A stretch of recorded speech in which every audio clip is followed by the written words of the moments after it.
Hi everyone, and welcome back to Creative Chelsea. Today I'd like to share with you a fun new technique using pigment sprinkles to create beautiful watercolor backgrounds, and we're going to then stamp these silhouette images onto each one to create this fun card. For this technique, you're going to need some sort of tray that you can use the pigment sprinkles in so that they don't get everywhere, because they can really make a big mess. So I suggest something like this, or a cookie sheet, or even something that you can throw away when you're done. So the pigment sprinkles that Stampin' Up sells currently are a little different than the ones I have. So they offer 6 different colors, and they're all in Stampin' Up colors. So there's Bermuda Bay, Daffodil Delight, Granny Apple Green, Gorgeous Grape, Melon Mambo, and Mango Melody. And so if you don't currently have any pigment sprinkles and you want to give these a try, this is what you'd be receiving. The ones I have are an older version. They're by Brusho, and they are more of just the primary colors. I'm also using some watercolor paper for this technique, and I just like it because it's thicker and it doesn't warp when I add water.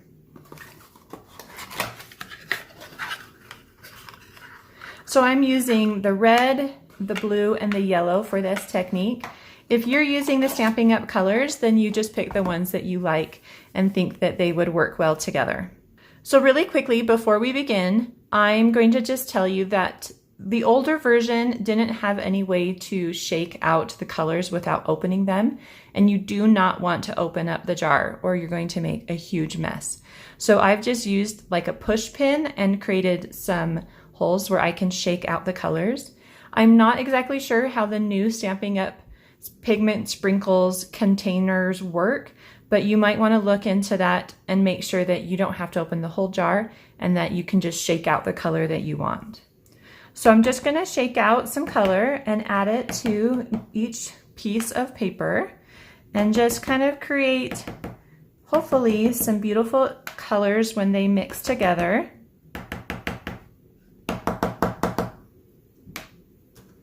So I am going to start with the lightest color, which is yellow, and that is just so that I don't get some really gross colors once we move into that yellow.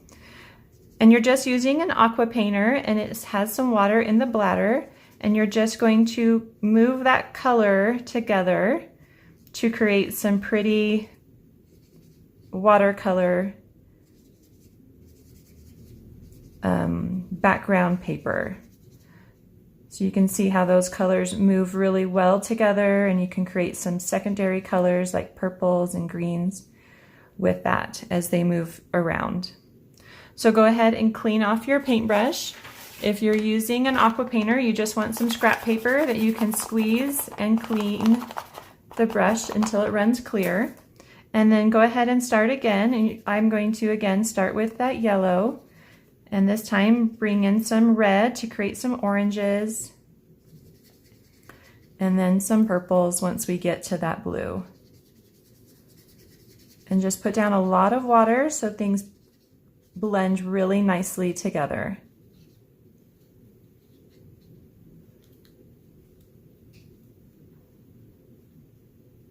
Okay. And then again, just kind of clean it so we don't transfer any of those colors to the next piece of paper. We've got our yellow and some red, oranges. And then we've got some blues and greens and some purples.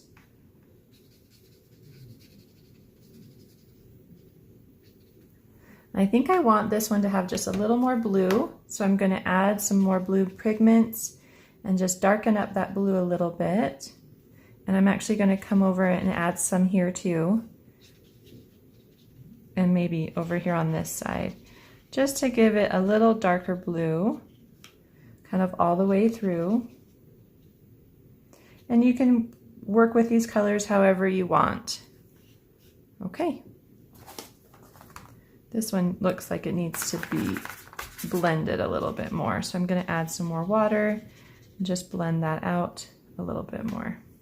Okay, so I'm cleaning my aqua painter until it runs clear.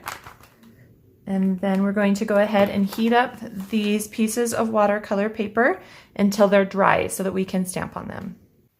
Okay, so I've heated these papers with my heat tool and they're all dry and they are now ready for stamping.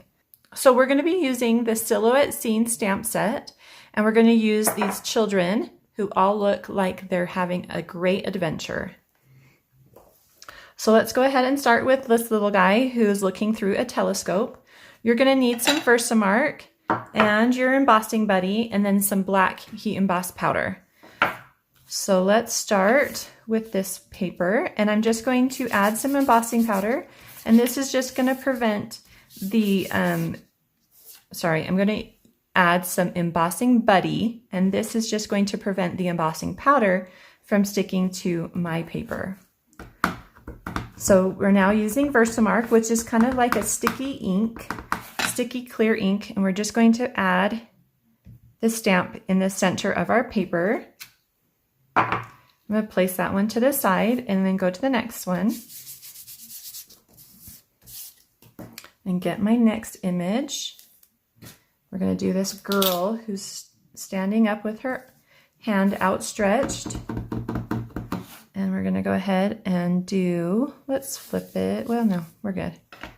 Go ahead and place it in the center. And then put that off to the side. And then lastly, we're going to do the image of the little boy and the airplane. And again, the embossing buddy. And let's turn this one and place him in the center as well. Okay, so now you're going to get your black embossing powder, and I'm going to move my ink, and then take each one individually. You're going to pour some powder over the image and then tap that off into a tray or a container like this. Now, if you have some black powder that's sticking to your paper, you're going to want to get a paintbrush, and you're just going to use that paintbrush to kind of brush away any of that extra powder that you don't want on your image. Okay? And then go ahead and do it to the second one.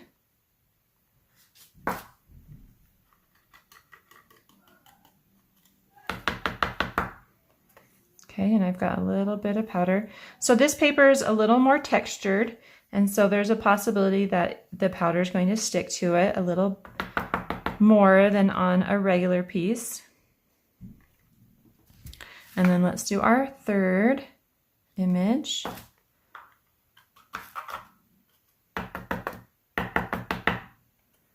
And kind of get any of that area that might have stuck.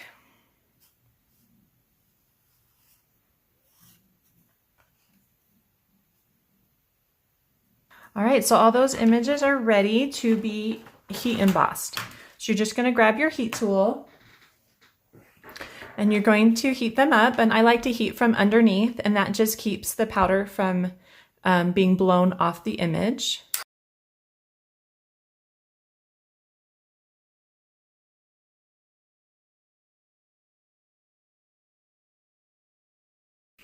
Okay. So all of our images are all heat embossed and shiny. And so now what we're going to do is we're going to cut them out with one of the stitch rectangle dies. So I love these dies. There are 13 different sizes of rectangles, and this one is the 3 by 1.5 inch. So you're just going to line that up where you want it, and then use a small piece of tape on the outside edge to hold it in place. And then you're going to run them through the Big Shot. Okay, so I've gone ahead and cut out all 3 images, and they've just got this beautiful little stitch border. Now you can just go ahead and move on with making the card if you want, but I wanted these to all be shiny. So you can see on my card that they all have a really shiny element to them. And so what I've done is I have added the Versamark all over the whole paper, and then heat embossed it with a clear embossing powder. Okay, so to do that, you're going to want a scrap piece of paper and then something to hold on to while you heat emboss it up, or while you heat it up so that you don't burn your fingers. And so you're just going to add a little adhesive to a scrap paper so that you have a handle. And then get your Versamark and you're going to turn it over and just press it onto the paper all over. Then you're going to get some clear embossing powder and you're just going to shake that all over and tap it off. And then you're heating this up. Okay, and you can see how that just gives you a beautiful shiny image. Okay, and then we're just going to repeat. I'd use a new piece of paper because that one has powder on it. So go ahead and grab a new paper and then you're going to ink this up because you don't want to get that powder on your ink pad. And then place it in the powder and shake it all over and then tap off any excess.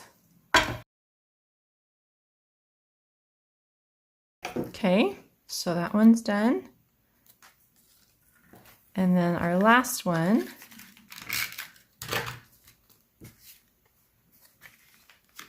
And you're just going to repeat again.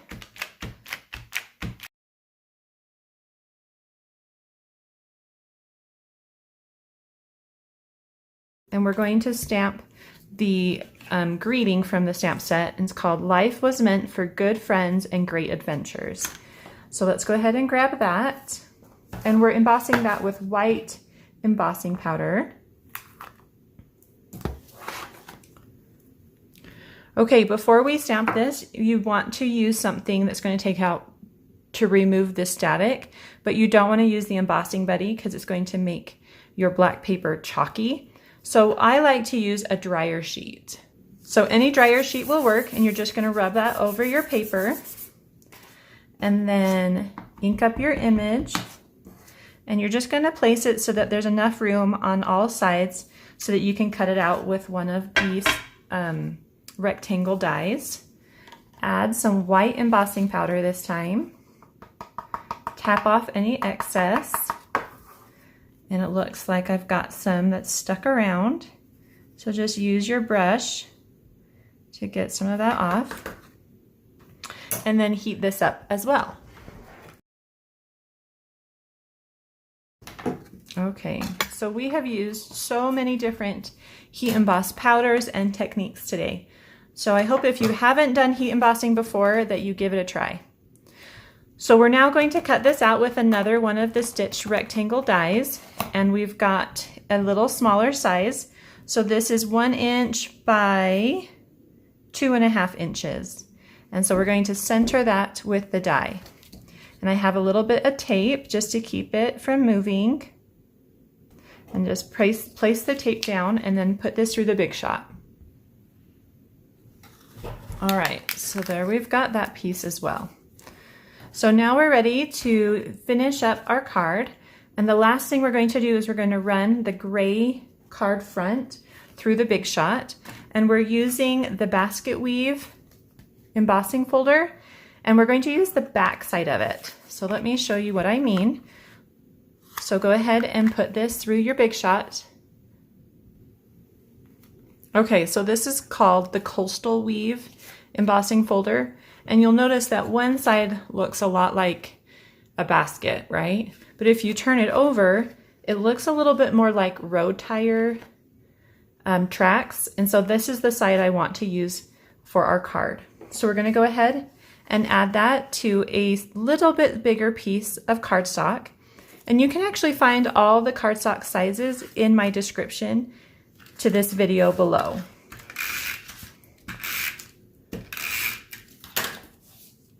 So go ahead and add that. There's just a small border. I think it's about a 1/16 of an inch maybe around the whole thing.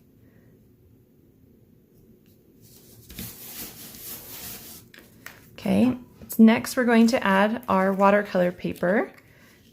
And you can choose whichever one you want to have in the middle or on which sides. And I did use some liquid glue to adhere these. And the reason for that is just because they are a little thicker paper and I didn't want them pulling off later when I want to use the card. And because it's easier to place pieces with liquid glue. And the reason for that is because they can move around. So like for example, I'm going to place this middle one first and then place the one on the left.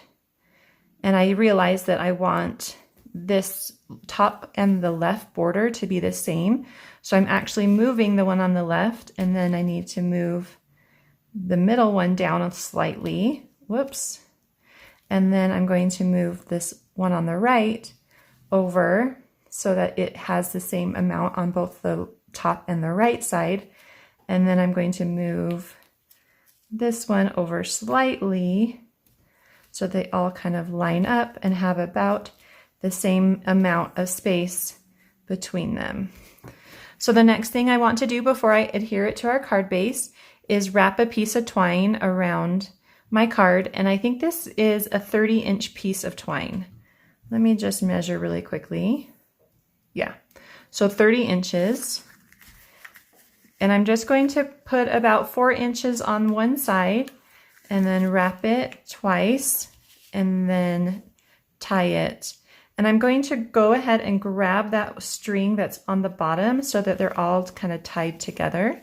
I'm tightening it up a little bit before I tie my knot.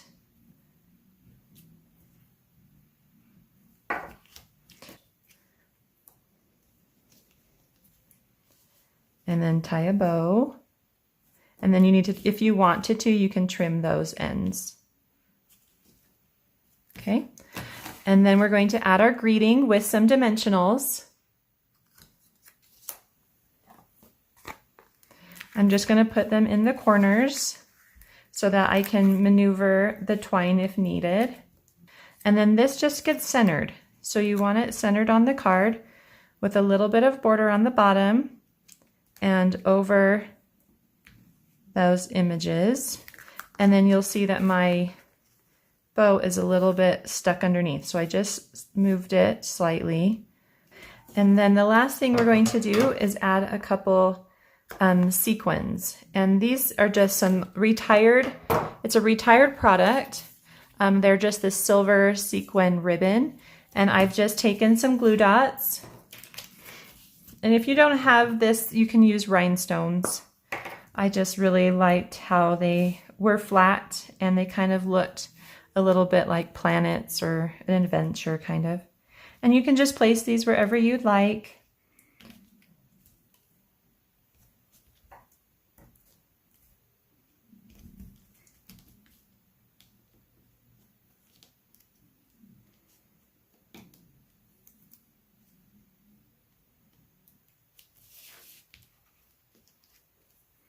And how you get these off is you just cut close to the edge and then you can just pull them off of the braided twine. And then if you get enough off of it, this is a beautiful element too, just by itself. So you could hold on to that gray twine and use it for another project.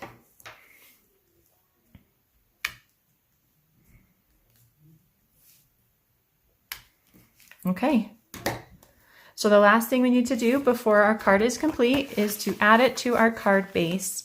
So I've got just a thick piece of Whisper White Cardstock, and I'm going to use glue again, and that's just to make sure that it's kind of heavy with all those elements on it. I don't want it coming off.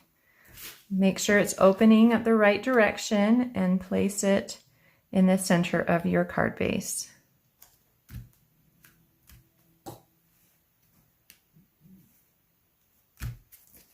And then you can open it up, use your bone folder to kind of press that glue together. Just make sure it hasn't shifted, and your card is all done. I hope you enjoyed learning this fun technique with me today and that you give it a try. Please subscribe, like, and share. Visit creativechelsea.com for a free tutorial of this project and to purchase the supplies needed. Have a creative day. Bye!